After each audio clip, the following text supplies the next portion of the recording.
Hey fellow tankers, Mobius Y here with another video for World of Tanks console. So today's video is an update overview, what with 4.4 being on the horizon, and 4.4 is being dubbed Reap the Spoils of War. So there's a few new things coming out with this update, also several changes that are pretty important for you to be aware of. Of course, if you'd like to go over this update recap as well as the much more detailed update notes to either gather more information or simply peruse this on your own time, there will be links to these web pages in the description below. Feel free to click on those and go through them by the end of this video. So, Reap the Spoils of War and Update 4.4. 4.4 has landed, and it's a big one. We're introducing a brand new trilogy of war stories known collectively as Spoils of War, which pits a trio of German, American, and Soviet heroes against a reality where World War II never ended. We've also introduced defense towers to command and aid your fight in war stories, more options for crew portraits, a new premium hero tank, adjustments to battle tiers to help newer players, and a new map variant that is primed and ready for the most epic of battles, Prokhorovka Winter. There are plenty more changes to digest, so check out the full update notes for Update 4.4 for a detailed breakdown on everything new and different coming to the game from April 3rd. Rewrite history in war stories, Spoils of War. The year is 1948 and World War II never ended, so the most pertinent piece of news with this update is the new war stories, apparently. Prepare to battle through and adapt to a new and unfamiliar world in an epic new trilogy of war stories. Spoils of War introduces 3 new heroes, representing the German, American, and Soviet perspectives of a war without end. These epic new chapters are available in single-player and cooperative multiplayer and lay the groundwork for the future of war stories. Get ready to meet the daring new heroes of war stories. Captain Karl Staup fends off a Soviet force from a doomed village in Stiebenritter. Sergeant Frank Martinez attempts to liberate a horde of priceless artifacts from German raiders in The Connoisseur, and Captain Anatoly Petrov fights off an armored unit from a starving town on the German front lines in Potemkin. Defense Towers. The War Stories chapter Siebenritter introduces a new concept to the game in the form of defense towers. These are stationary turrets located across the map that will fire upon the enemy, each having their own health, modules, and crew. You can issue commands to defense towers to help you fight off the invasion and save the town. So this stuff might be cool for people who actually play quite a bit of the War Stories. Personally, I don't really give a shit. I've played through each chapter of War Stories once, and I've pretty much not gone back to it. Prokhorovka Winter. Learn the intricacies and strategic advantages of a new map variant. Update 4.4 introduces a new winter variant map to World of Tanks in the form of Prokhorovka Winter, a chilly snowscape that hides a few secrets not accessible in the map's original form. With the onset of winter, Prokhorovka's rivers and pond have frozen over. This opens up more accessible routes, more places to take cover, and more opportunities to plan and carry out new strategies without sacrificing your tank's mobility.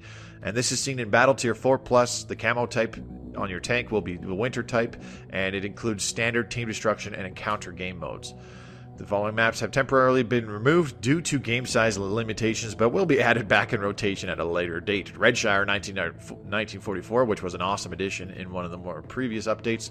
Northwest, which is a pretty fun map. Windstorm, which it was kind of a divisive map. Not a lot of people liked it. And Tundra plus Tundra Winter, which was just recently brought back, and I liked seeing it come back. So Prokhorovka Winter, I really don't understand what this means about new access routes and all that jazz, because it's a very small river and a very small pond that you've got in both the top right and bottom right areas of the map respectively. I can see the pond being used to provide cover, more so than going up the hill, but apart from that, I mean, I highly doubt this will play out much differently, because in a random game, it's still all about controlling the field on the west side of the railroad tracks, pretty much. You'll still have some people going up towards the hilly area or into the town to provide some support fire for the main battle going on in the western parts of the field, but apart from that, I don't think it'll play pretty much any differently.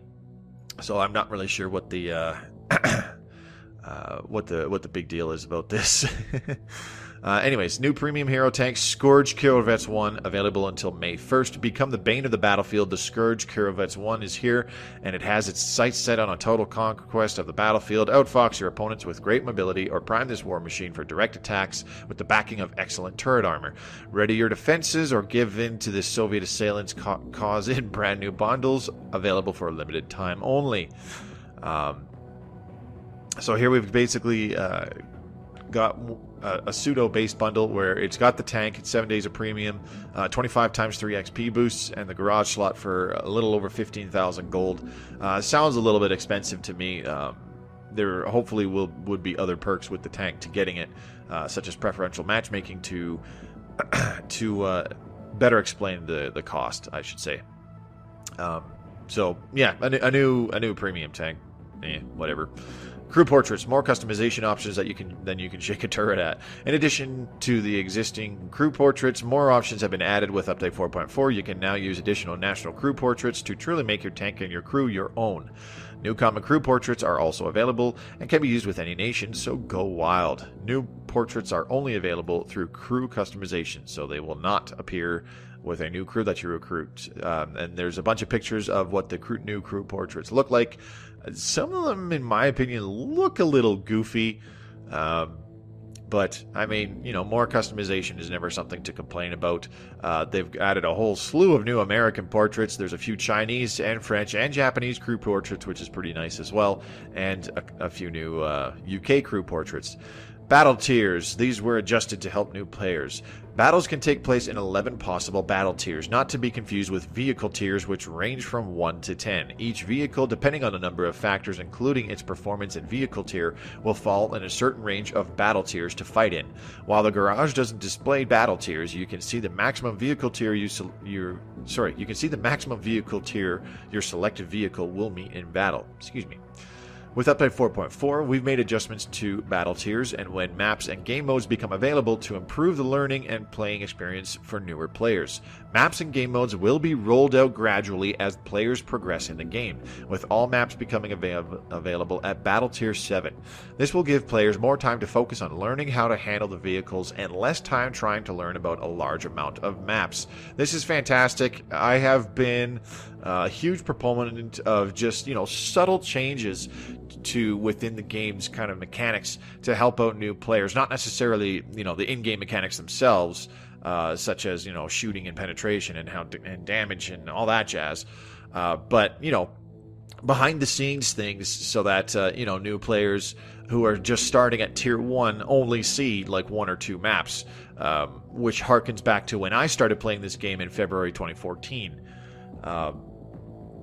Because way back then, playing Tier 1, unless you got into a Tier 2 game, the only maps available were Province and Mines, even way back then. So changing that, hopefully kind of putting it back to that kind of a setup will be really nice and better encourage new players to keep trying the game rather than constantly being thrown into, you know, one of 8 different possible maps and they don't know what to do because, they keep encountering a new map that they've never played before. The King Dragon Type 59. The King Dragon Type 59. Reading is hard.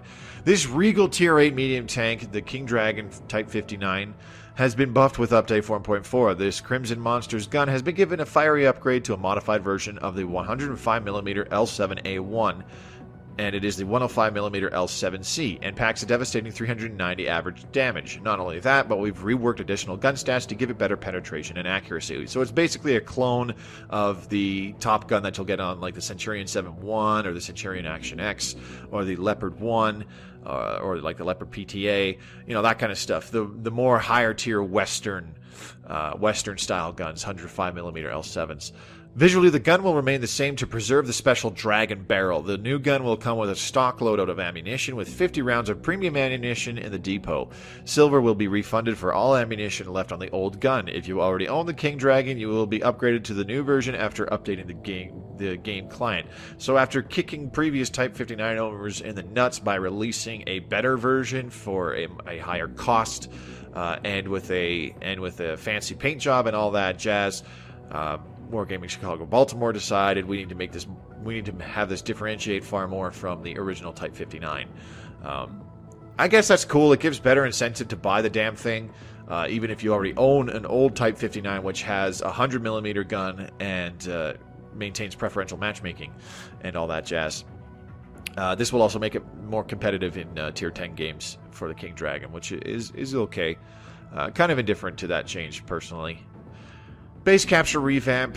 The base capture indicators have been fully reworked to support multi-base game modes to reduce the heads-up display space and to generally make it easier for players to see which bases are being captured. All previous information about base capture progress has been either retained or improved. The siren sound effect has also been updated with the addition of clearer alert messages during basic capture. During base capture. The basic flow goes as this. Bases are always displayed at the top of the HUD and are activated when friendly, enemy, or neutral bases are being captured. The bases will be represented by one of the following icons. You've got a simple flag and a circle. If these bases are captured, the game will end.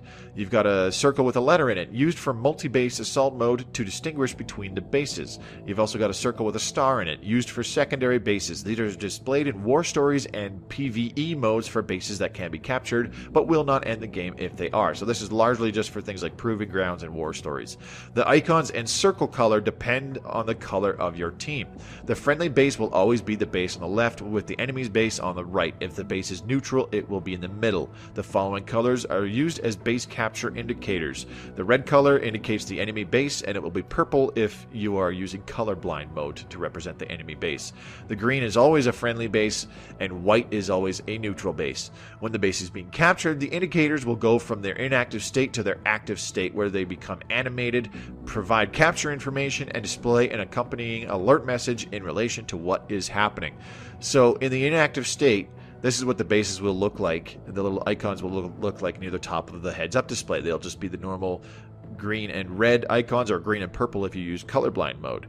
If you have enemies capturing your friendly base, there will be a red outline that starts to fill in on your friendly base indicator, and there will also show how many people are capturing it, as well as how much time left before they complete the capture. And a similar thing when allies are capturing the enemy base. There will be a green friendly indicator start to fill in the circle around the enemy base indicator, again showing how many people are capturing, and the time indicator how long they have left. Multi-base assault on defense. In an inactive state, they'll just be green circles with a letter in them. When you are on offense and you have allies capturing one of the bases in multi-base assault, it will start to fill in with a green allied base capturing indicator. And if you are defending and you have enemies capturing your bases, it will start to fill out the circle with a red outline or a purple outline in colorblind mode. In encounter battles, when nothing is happening, the base icon will just be white. It will start to fill in with red or purple when it's being captured by enemies, and it will start to fill in the circle with a green outline when it is being captured by allies. If you are the player capturing the base, you will now also see a personal capture bar, which shows up in the bottom area of the screen below your aiming reticule, to indicate how much time you have left to finish capturing the base.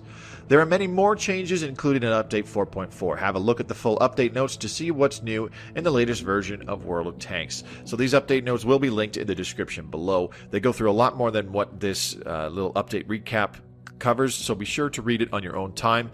Underneath this, they have a couple bundles that they're showcasing, to purchase premium tanks in the store. I'm personally not really interested in those, and you can view those in game at any time. So if you would like to go over this page yourself to get a little bit better information, or just to look at these pictures a bit better than in the little YouTube window that you have open right now as you watch this video, this recap will be linked in the description below, as well as the update notes, which goes over in more detail everything that was changed with Update 4.4. So that'll sum it up for today's video. Remember that this video was delayed from my normal Friday release, along with my weekly Friday stream, so I will be streaming later this evening at my usual 9 o'clock Eastern Standard Time beginning time. So feel free to drop by tonight's Twitch stream, where I will be playing probably just playing some more of the Conqueror, possibly some more of the 113 as I continue to play those tanks. Anyways, that's the end of this video. Thank you very much for watching. If you would like to see more World of Tanks console content, feel free to subscribe to the channel and click the bell icon so that it notifies you whenever I release a new video. I upload a new World of Tanks console video every Friday, and I also stream every Friday evening. Check the links in the description below for links to both my Twitch channel and my Twitter account to keep up to date with news and updates on my own channel. This has been Mobius Y. Again, thank you very much for watching, and I'll see you on the battlefield. As always, happy tanking.